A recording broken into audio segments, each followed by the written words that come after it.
Hey guys, this is Sports with Dylan. Yesterday was the start of NFL free agency, or at least the negotiating period, where players sign contracts, just not officially. We have had multiple trades in the past 24 hours, including superstars. It's such as Stephon Gilmore, Shaq Mason, and Darren Waller. So I will talk about those three trades in this video.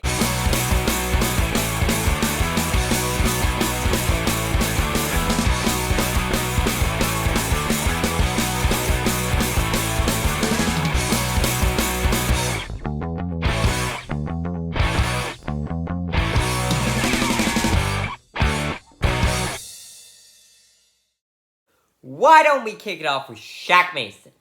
The Buccaneers sent their starting right guard, Shaq Mason, and a 7th round pick to the Houston Texans in exchange for a 6th round pick.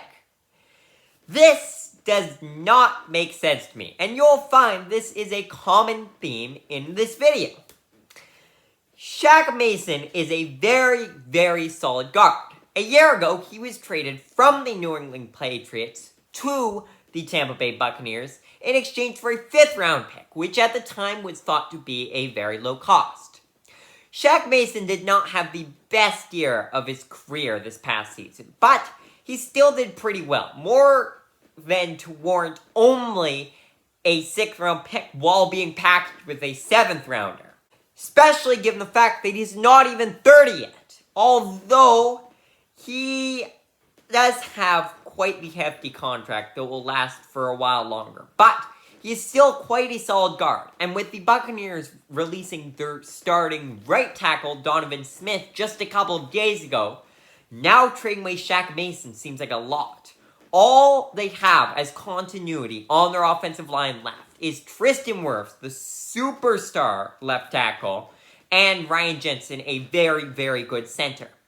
After that, it's uncertain on really who is going to start. Luke Goedeke, who they drafted in the 2nd round of the 2022 NFL Draft, could replace one of the guard spots, but there's 2 open guard spots and an open tackle spot now. Plus, they have plenty of other needs with a running back because Leonard Fournette is being released, a quarterback because Tom Brady retired, a couple players on the defense because they have a couple defensive players going into free agency, and they could probably use another cornerback and safety as well. Which means they are not going to be very good next year. Because there is no way they're addressing all of those needs. Right now they're trying to dump cap and probably create a younger team. But there's no way they are bringing back all of their free agents. And that would likely lead to a worse team. Especially without Tom Brady. From the Texans' point of view, this is really good. They just got a very solid offensive lineman for cheap. He will be able to protect whoever the next quarterback is, probably Bryce Young or CJ Stroud, but maybe it's going to be someone weird like Will Levis or Anthony Richardson. We'll have to see. But anyways, the Texans are now building quite the offensive line with Shaq Mason, Laramie Tunsil, Kenyon Green, who has yet to fully develop, Titus Howard, who also has yet to fully develop, and they just re-signed Lloyd Cushenberry. So, I gotta say, Bryce Young / CJ Stroud is not going into the worst situation they could be. Now let's move on over to Stephon Gilmore. This trade makes a bit more sense. You see, the Colts signed Stephon Gilmore this time last year when they were looking to win the division. They just traded for an older quarterback who still probably had something left in the tank in Matt Ryan. They also had superstar running back Jonathan Taylor to carry this team. This team would likely win the division, especially with the Titans having gotten worse and the Jaguars and Texans just being irrelevant.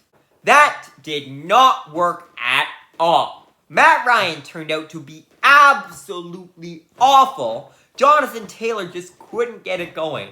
The whole team honestly just did not look great. Stephon Gilmore had a solid season despite that, but he's not enough to carry an entire team to a lot of wins, and the Colts just did awfully. Now it's really uncertain what the Colts are going to do, because they still have quite a few solid players, especially on defense with Shaquille Leonard and DeForest Buckner. But, on the other hand, they might need to rebuild, because on their offense, they're definitely getting a new starting quarterback. They're going to need to add some new young pieces to that offensive line. They could probably use a new young receiver as well. So, it's tough to say which direction the Colts are going. But I think this gives us a hint. The fact that they're trading away a cornerback means that they're likely not aiming to compete next year or probably the year after. We'll see. Maybe if they're whoever they draft, we'll see. I'm not entirely sure. I think it's going to be Hendon Hooker, but it's probably going to be Anthony Richardson or Will Levis. We'll see. But anyways, maybe whoever that quarterback is will turn into a superstar in the rookie season and the Colts will be great. But it's more likely than not that it's going to be a couple years of pain before the Colts are back in contention. In exchange, the Dallas Cowboys sent a 5th-round pick. If you ask me, that's a bit of a low price. Stephon Gilmore has had a couple of solid seasons now. But when the Patriots sent him to Carolina just a couple of years back, I actually made a video about it, and I'll leave a link to it in the description. It's quite funny because I made it over a year ago. My videos were not very good back then. Anyways, my point being is that Stephon Gilmore only cost a 6th-round pick for the Panthers. So the Colts got a 5th-round pick here, which is improvement. And Stephon Gilmore is 32 years old. But he's still a solid cornerback. And I think the Colts probably could have squeezed out a 4th-round pick at least. Maybe even a 3rd out of the Cowboys. From the Cowboys' point of view, this went awesome for that. And you'll see that every trade in this video is very one-sided. The Cowboys just got another superstar cornerback to line up next to superstar Trayvon Diggs.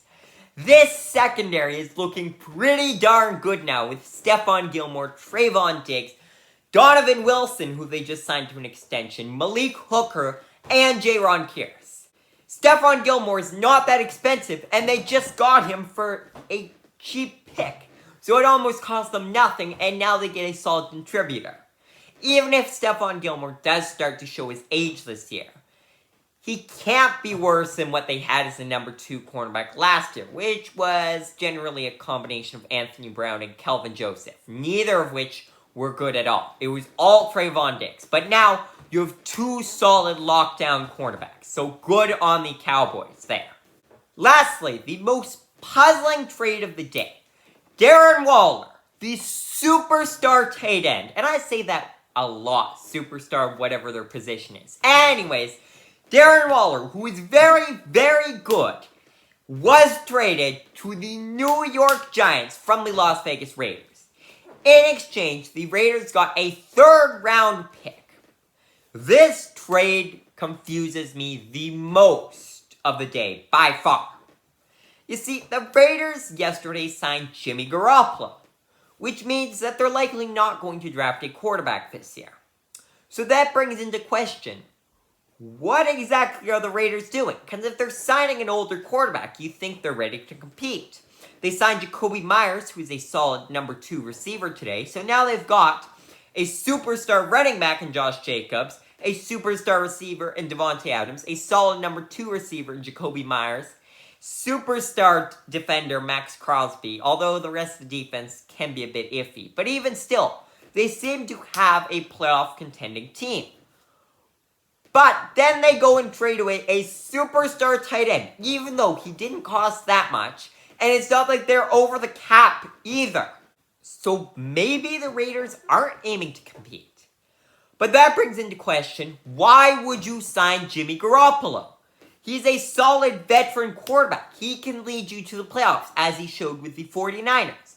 I think he's quite good, but he can't carry a rebuilding team. And once a rebuild is over, he is not going to still be on this team. He's on a 1-year contract. But if he were to perform well, then he could likely get extended.